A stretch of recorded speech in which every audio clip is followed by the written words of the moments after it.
The family reunion took place at the same lakeside park it always had, the one with the wide grass field sloping down toward the water. Picnic tables stretched in long rows and covered with red checkered cloths. Coolers tucked underneath and folding chairs scattered wherever shade could be found. Kids were already running barefoot with water balloons, their laughter cutting through the hum of adult conversation. Nearly 75 relatives showed up this year. 3 generations all in one place, sharing food and stories like they always did. My younger brother Jason arrived late and immediately drew attention without trying very hard. He parked his brand new metallic blue BMW right near the entrance, the sunlight bouncing off it like it was part of the reunion display.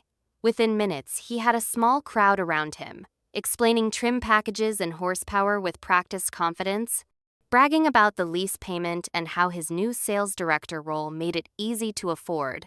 Our mother hovered nearby, smiling proudly, telling anyone who would listen that Jason now covered 3 states for his pharmaceutical company. Our father chimed in about career advancement and stability. Their pride was loud and unmistakable.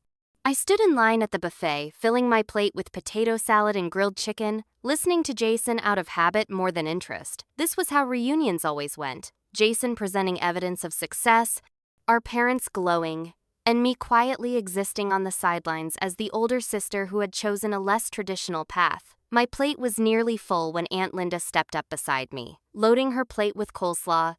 She was my father's younger sister, a management consultant who lived out of airports and hotels, one of the few people in the family who understood my world.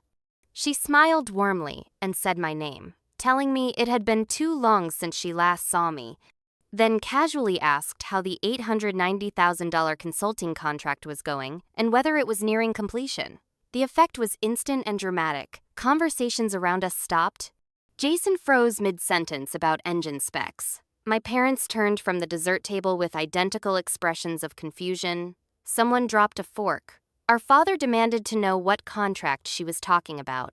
I carefully set my plate down on the edge of the table and answered Linda calmly, telling her the engagement was progressing well and that we were about 3 months from wrapping up.